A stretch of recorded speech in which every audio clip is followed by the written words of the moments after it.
Joseph's colorful robe. Joseph was one of Jacob's 12 sons. Jacob loved him more than all of his other sons. Jacob made Joseph a colorful robe. His brothers were jealous. They wanted a nice robe too, and they wanted to be loved as much as Joseph was loved. Joseph had a dream. He told his family, "We were bundles of grain from the field. Your bundles of grain bowed down to mine." Then Joseph had another dream. He said, "This time the sun and the moon and 11 stars were bowing down to me." His father asked, "Does this mean our family will bow down to you someday?" The brothers were even more angry. They threw Joseph into a dry well. Along came some traders. The brothers sold Joseph to them as a slave.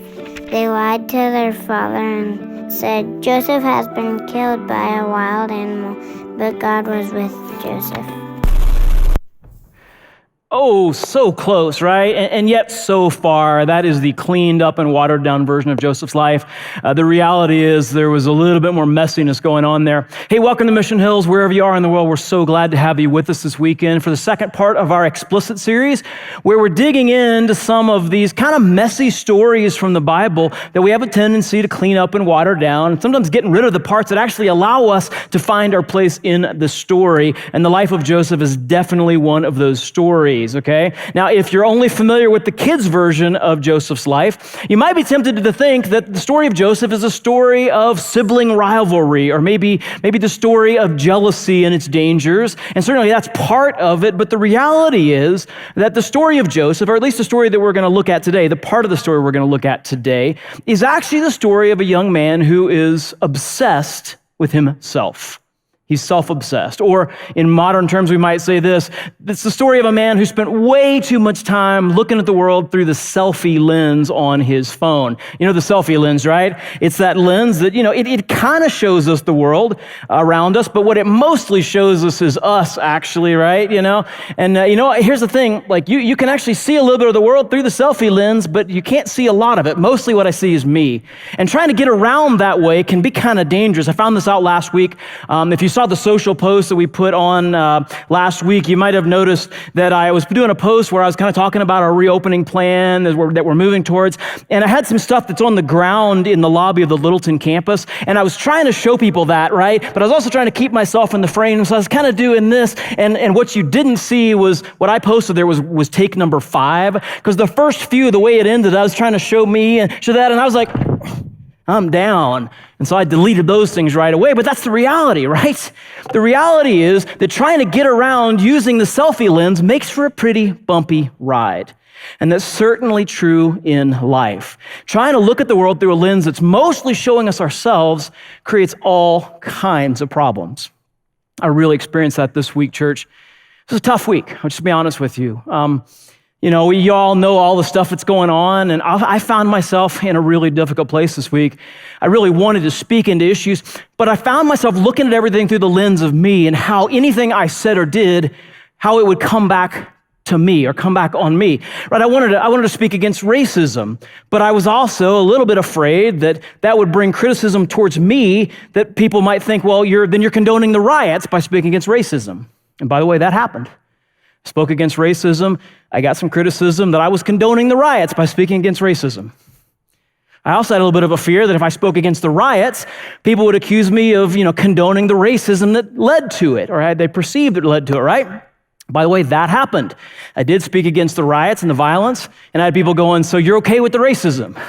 Not what I was trying to say, but I knew that was going to come, and I was afraid that if I tried to walk a middle line and speak about both, which I did, I'd actually get criticism from both sides, which I did, okay?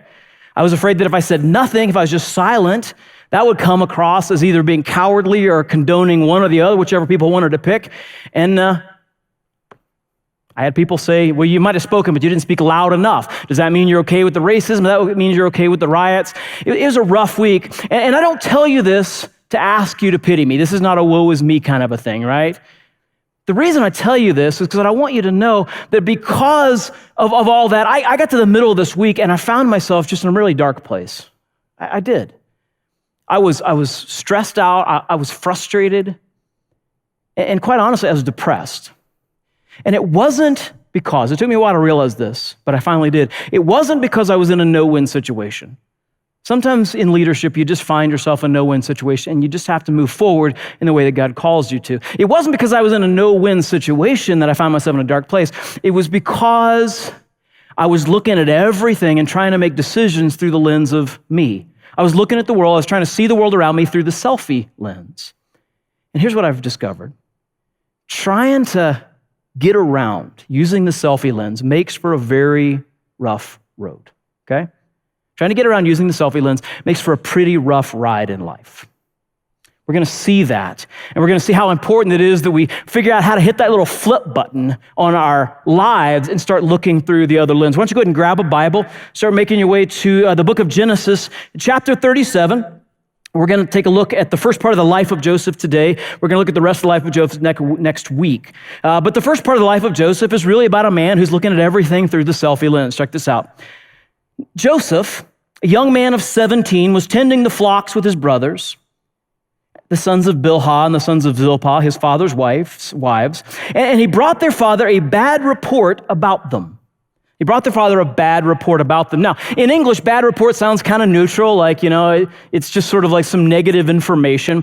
But in the original Hebrew that this was written in, the phrase there isn't about bad information, it's actually about bad intention. Okay, not about bad information, it's about bad intention. The phrase there literally translates to a bad whisper. Okay, the kind of thing that you do when you want to make sure the person you're talking about is not hearing you, right?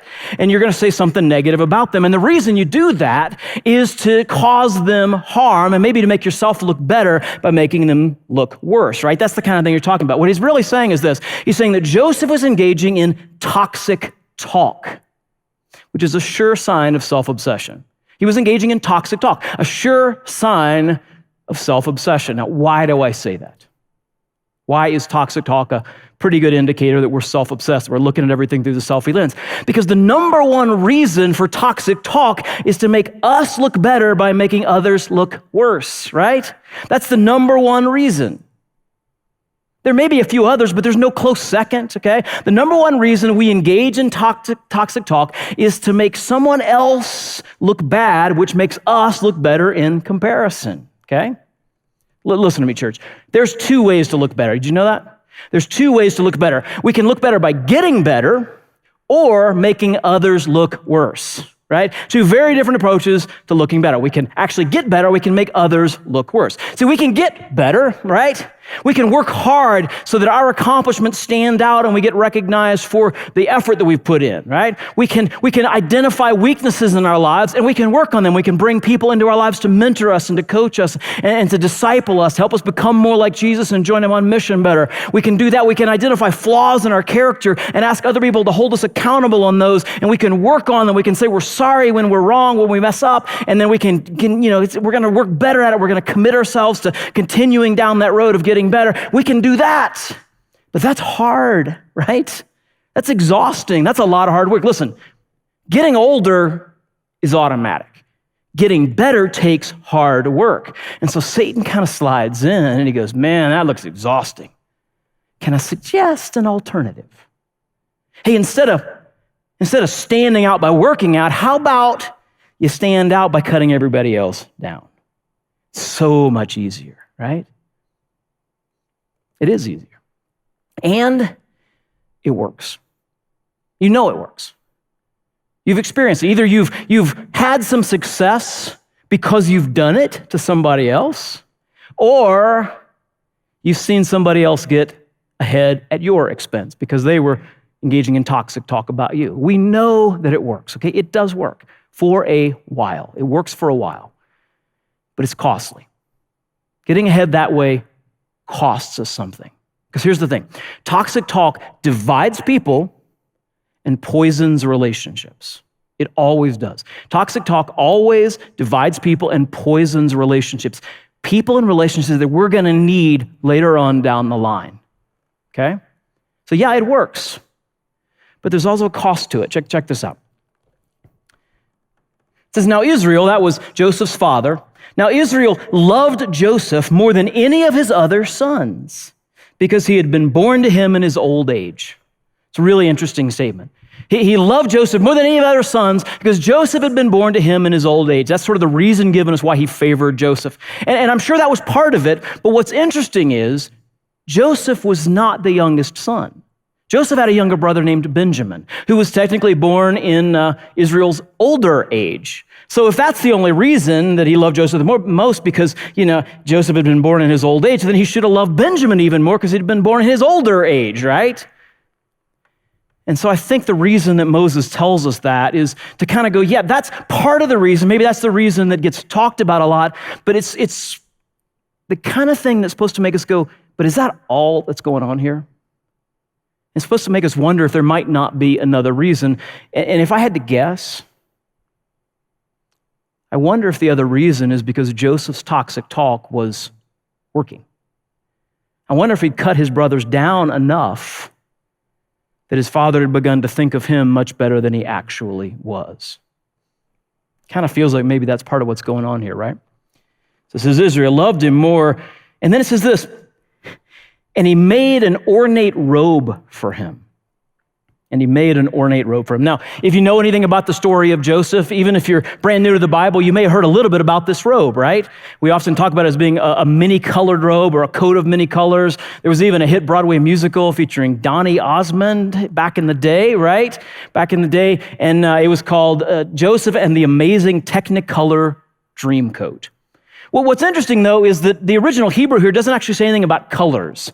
There's just kind of an interesting way that that's been translated through the ages. What it literally says is nothing about colors. What it literally just says is it was an ornate robe. The New International Version I'm reading is very literal there. It was a fancy robe. Think Gucci, not the Gap, okay? And by the way, that's not toxic talk against the Gap. I'm not saying anything bad about the Gap. I'm just saying you wouldn't have gotten this robe at the Gap. You would have had to go to Gucci to get this. It was a really fancy robe, okay? It was a really ornate robe. It's an obvious sign of their father's affection for Joseph. Maybe affection that Joseph has managed to grab for himself by the way he's been talking about his brothers. Now check this out. Now when his brothers saw that their father loved him more than any of them, they hated him, they hated Joseph, and they could not speak a kind word to him. It's really interesting. I think there's a little bit of play on words there, a little bit of humor going on, right? He says that when they saw that their father loved Joseph more, well, how did they see it? Because Joseph was wearing the coat around. Joseph was making it obvious. He was showing off, right? Which is another sign of self-obsession, right? Self-obsessed people can't help showing off signs of success. They can't help showing off their signs of success. You know people like that, right?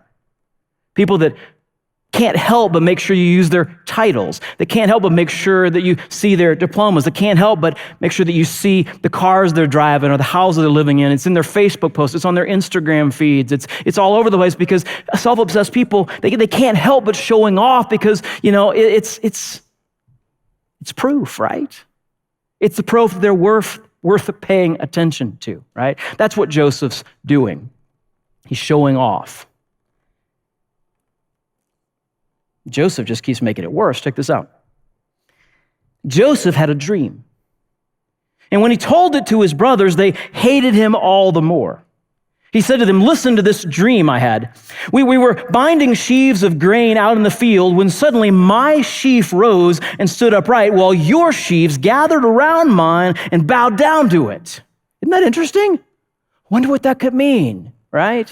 Now, in Joseph's defense, he didn't make the dream up, okay? God gave him the dream. We know that because later on in the story of Joseph, we'll see it next week, the dream basically came true, okay? So this is a dream that God gave to him, okay? So Joseph didn't make it up, but Joseph didn't have to talk about it either, did he? He didn't have to say anything about it. And what did he say? It says that they hated him all the more because of his dream and what he had said, right? The fact that he talked about it is a bigger deal than the fact that he had the dream in the first place. He's bragging, right? He's bragging, which is another sign of self-obsession. Bragging is another sure sign of self-obsession, okay? And maybe you know somebody in your life that just constantly seems to be blowing their own horn. They're constantly bragging. And you might look at those people and go, oh, they're just so prideful. And that may be true, it's possible, but often bragging is a sign of insecurity, actually. It's a sign that they're blowing their own horn because they're afraid if they don't, no one will notice them and they'll just be forgotten, okay? But again, they're still thinking through the lens of it's all about me, right? Whether they got there through pride or through insecurity, they're still looking at the world through a lens that mostly has them in it, okay? And so bragging is just another sign of this self-obsession. And the problem is that people who are struggling with self-obsession often don't know that they're struggling with it. They often don't know how they come across and how they impact others. Check this out. And then he had another dream, and he told it to his brothers, right? Like, that's crazy. After he saw how the first one was received, you'd think he would have shut up about the second one, right? But listen, self-obsession blinds us to how we come across to others, okay? You hear me, church? Self-obsession blinds us to how we come across to others. The reality is the most self-obsessed people have the least idea that they're self-obsessed. They've been looking at the world through the selfie lens so long that they really can't even see how much they are blocking their view of the rest of reality. Okay? Self-obsessed people are blind. Their self-obsession blinds them to the kind of impact they're having on others, how they're coming across to others. So he had another dream and he told them, and check it, it's worse than that. Check this out. Listen, he said, I had another dream, and this time the sun and moon and 11 stars were bowing down to me. Now, Joseph had 11 brothers, so nobody's missing that the 11 stars represent the 11 brothers bowing down to him. But then he adds in this sun and moon business, and in the ancient Near East, sun and moon were often symbols for fathers and mothers, and so the implication is that the father and mother in the family are going to be bowing down as well. And check this out. I don't know about you, but if I had a dream where I thought my father might be bowing down to me, I absolutely would not be telling my dad about that. But check this out. Now, when he told his father, as well as his brothers, his father rebuked him and he said, what is this dream you had? Will your mother and I and your brothers actually come and bow down to the ground before you? Now, his brothers were jealous of him. That absolutely is part of the story. But why were they jealous of him? And what part did Joseph play in arousing their jealousy? His brothers were jealous of him, but his father kept the matter in mind. Now, what's about to happen, it's bad. And I don't think it's justified by what Joseph has done. I want to be really clear about that. What his brothers end up doing to him can't be explained away just because Joseph was kind of a jerk, just because Joseph was self-obsessed, okay? But I also think it's important that we recognize that Joseph's not innocent in this. The way that Joseph has been acting, his insistence on looking at everything through the selfie lens has provoked some of what happens here. Doesn't justify it, but he's not an innocent party. Now, his brothers had gone to graze their father's flocks at Shechem.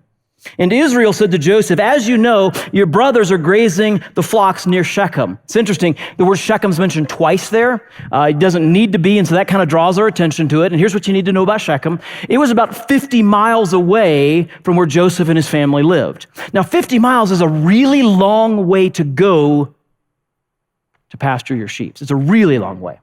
It's a long way today. It's an almost inconceivably long way to go in those days. And I think what we're supposed to understand is his brothers are putting as much distance between themselves and Joseph as possible, right? Because toxic talk and self-obsession too, it divides people, okay? They're putting as much of a barrier between themselves and their younger brother as they possibly can. His father wants to know what's going on. He can't easily find out because they're so far away, and so he's going to send Joseph. He says this, he says, come, I am going to send you to them. Well, very well, he replied. And so he said to him, go and see if all is well with your brothers and with the flocks, and bring word back to me. And then he sent him off from the valley of Hebron. Now, when Joseph arrived at Shechem, a man found him wandering around in the fields, and he asked him, what are you looking for?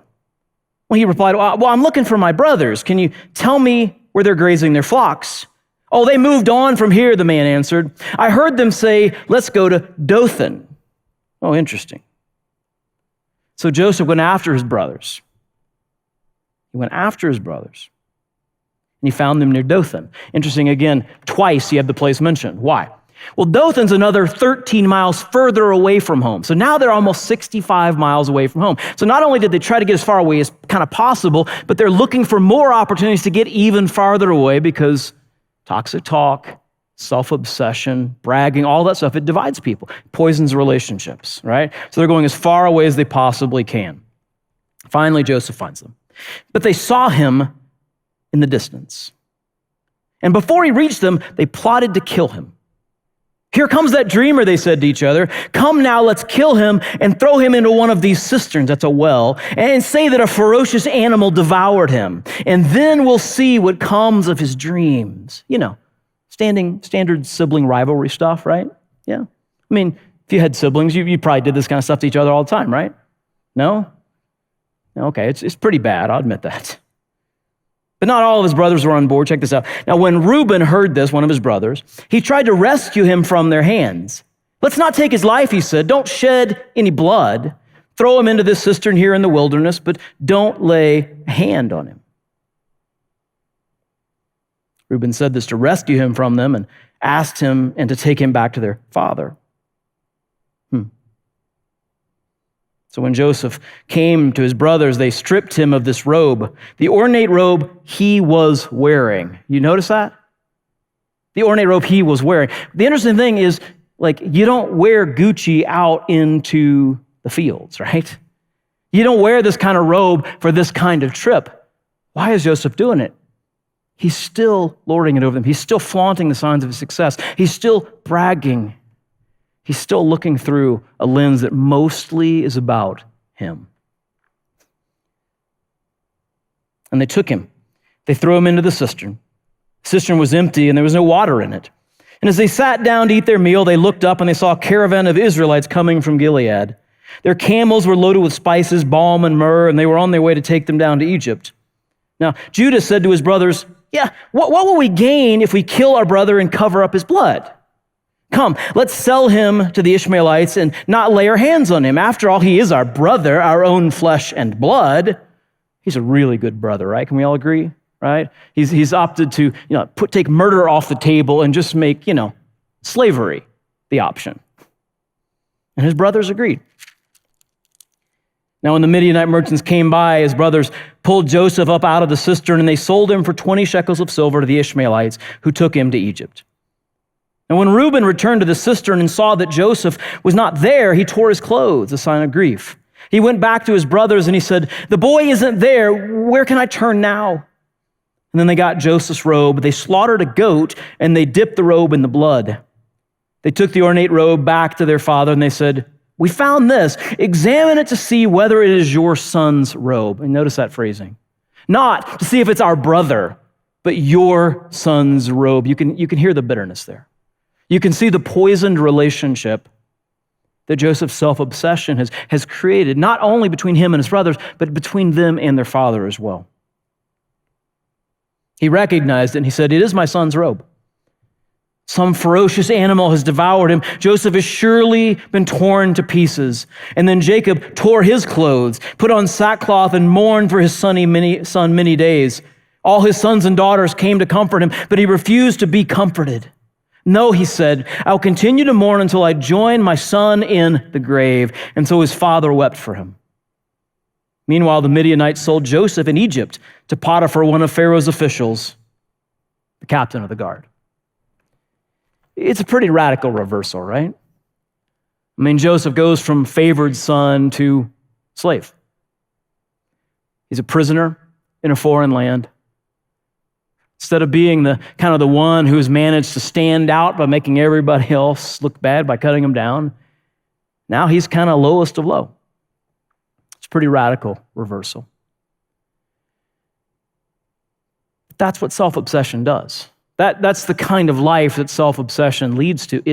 It constantly not only divides people and poisons relationships, but it causes us to constantly trip and fall down and scrape ourselves up and try to get back up. And then, like I was trying to do when I was trying to look at that thing, it's tough to keep ourselves always in the view and still get through life in a way that's even vaguely healthy. That's what self-obsession does. And here's the interesting thing about self-obsession. Some people are self-obsessed without even realizing it. It's easy to spot in others, right? Oh, they're bragging. They're engaging in toxic talk. They are constantly, making sure that we see their signs of success, right? We see it in others, but sometimes we don't see it in ourselves. And I think part of the reason we don't see it in ourselves is we don't always recognize what exactly in us leads to it. See, I think there's a temptation to think that the only road that takes you to self-obsession is pride, right? People who think they're all that in a bag of chips, of course, that's why they're self-obsessed, because they're so prideful. But here's an interesting thing that I've discovered over the years in my own life, okay? Self-obsession can come from either pride or insecurity. And I mentioned this a little bit earlier, but I think we need to lean into it right now, because the reality is a lot of us are actually self-obsessed, but we're not prideful. And when that happens, sometimes we don't see the self-obsession because we're like, well, I don't think I'm all that. But insecurity can lead us to self-obsession every bit as much as pride. Listen, there's two reasons why you look at everything through the selfie lens, right? I mean, one lens is because, you just think you look so good, right? Boy, that's a flattering angle, honestly. That's great. That's one reason. The other reason we look at everything through the selfie lens is because we're afraid that we look stupid, right? You can be self-obsessed because you think you're so good.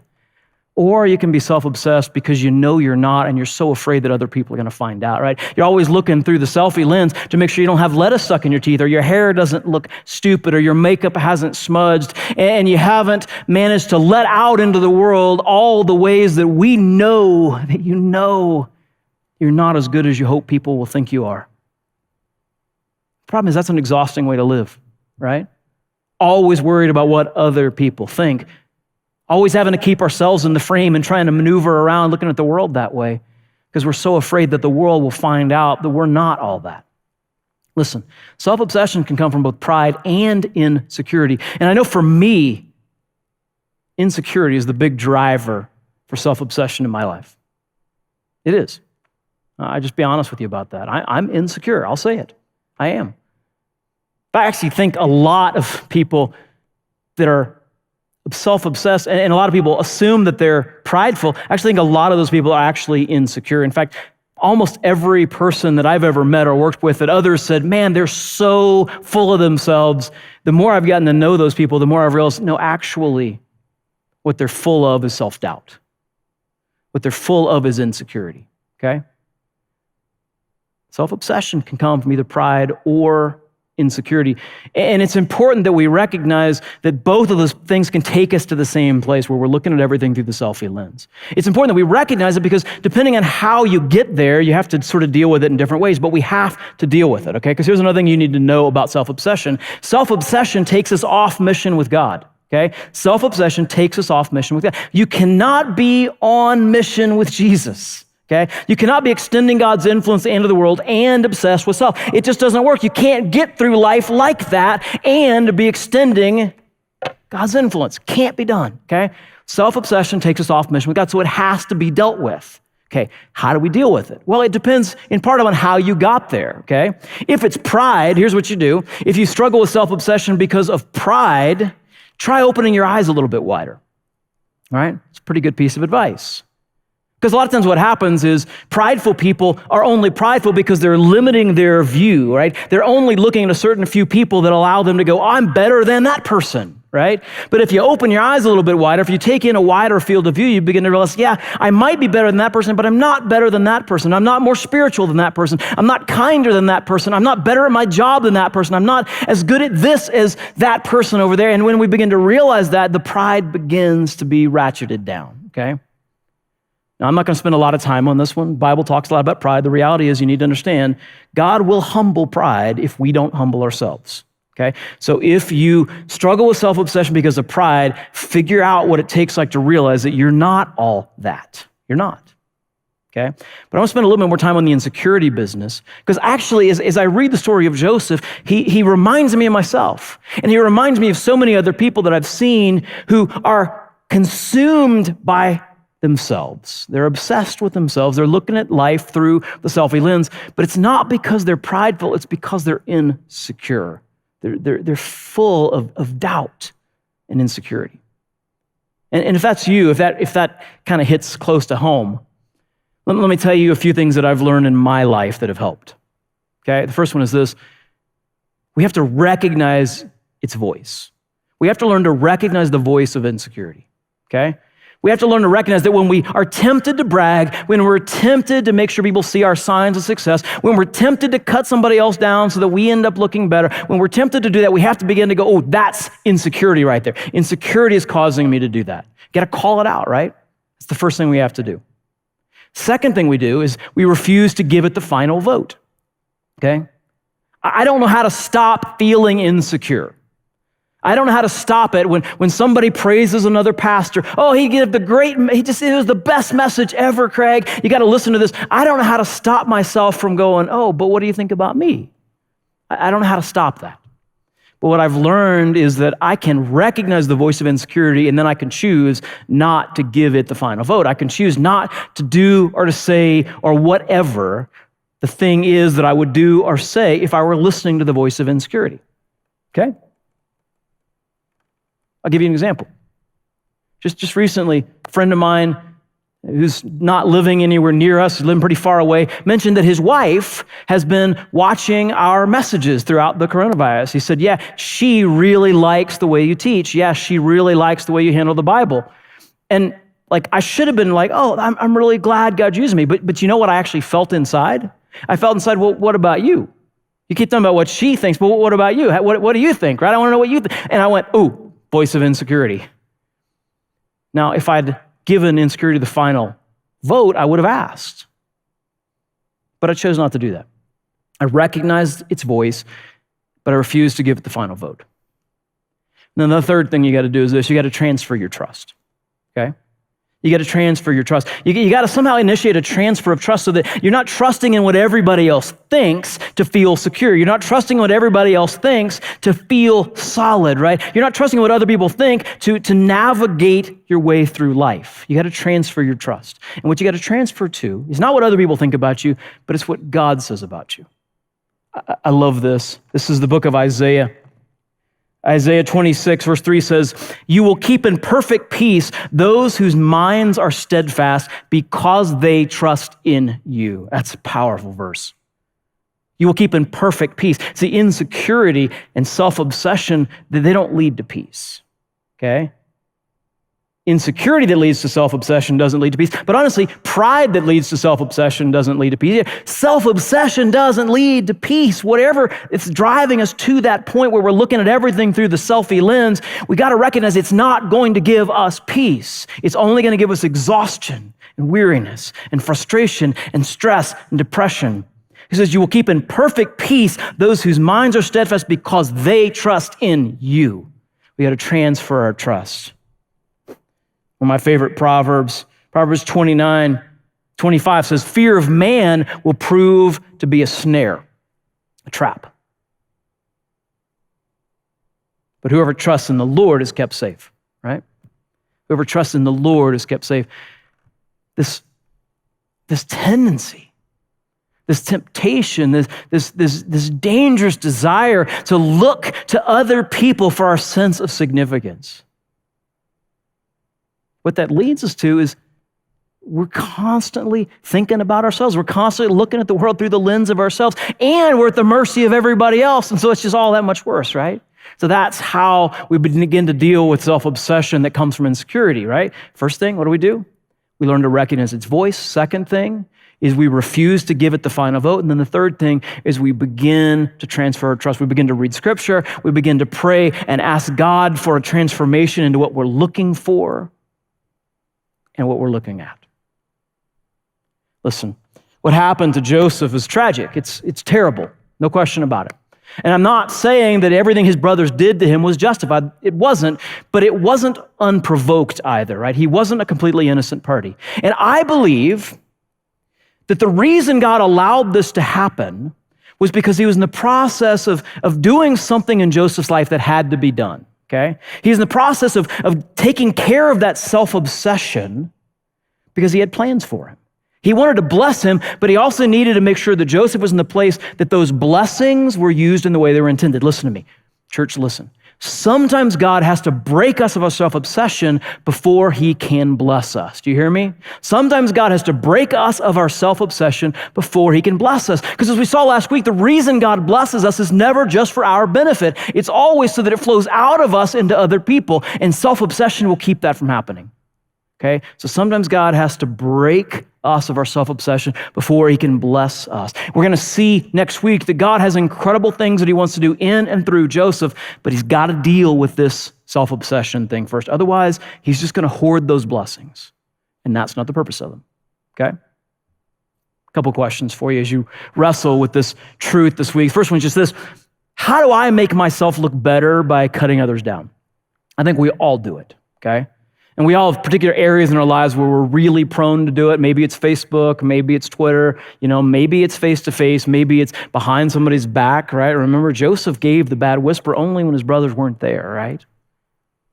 Where in your life are you tempted to do it? How in your life are you tempted to do it? How do I make myself look better, try to, by cutting others down, okay? Second question is, on a scale of 1 to 10, 1 being never, 10 being every chance I get, how tempted am I to brag? Okay? It's another sign of self-obsession. How tempted am I to brag? And maybe more importantly, what drives that? What drives you to brag? Is it pride or is it insecurity?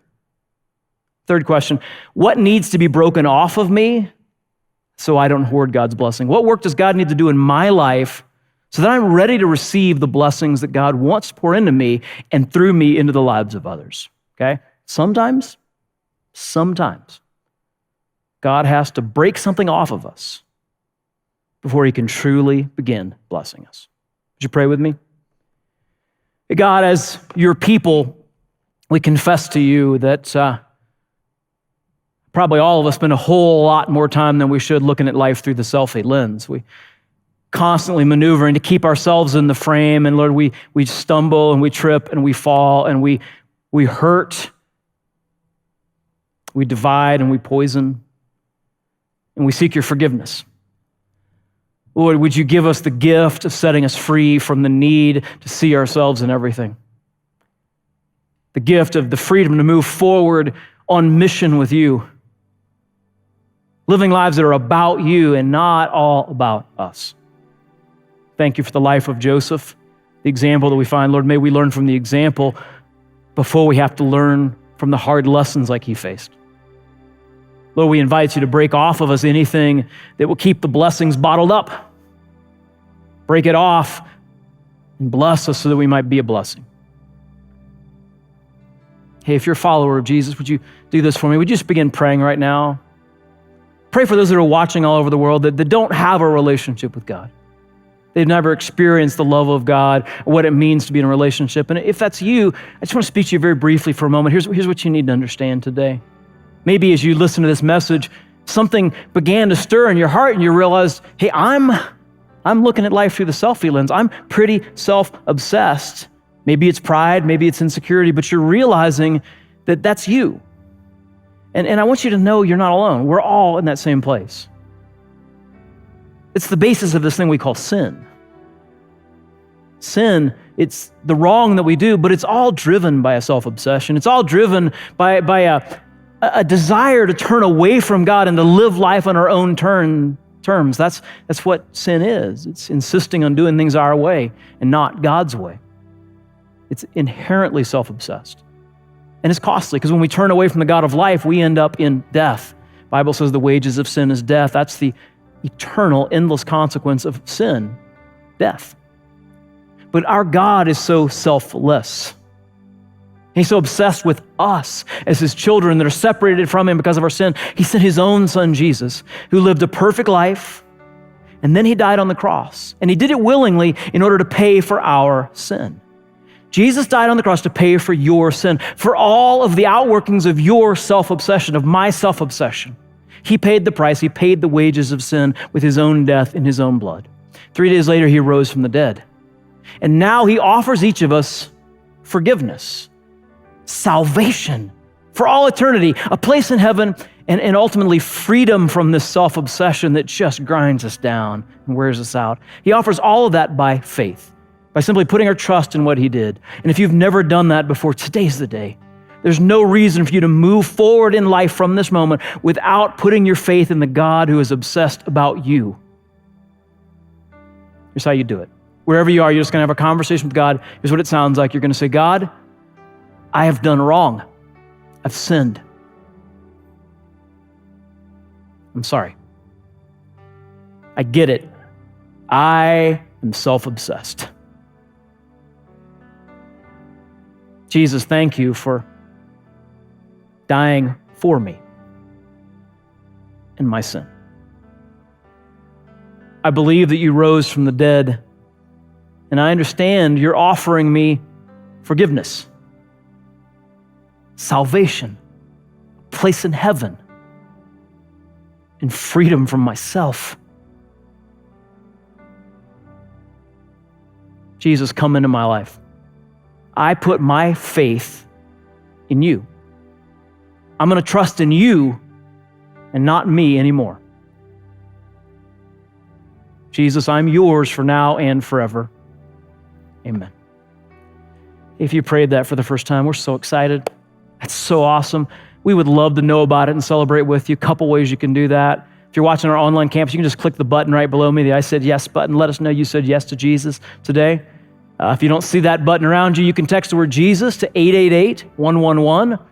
Either way you do it, you're going to get back a link, and it's going to tell you some things that are true about you now that you have that relationship with the God who loves you so much, he's obsessed with you because you're his child.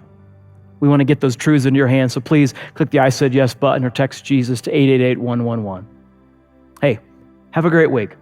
Be the hands and the feet of Jesus this week. Get your eyes off yourself and on to others and how you can be an agent of God's goodness to them this week. God bless. We'll see you soon.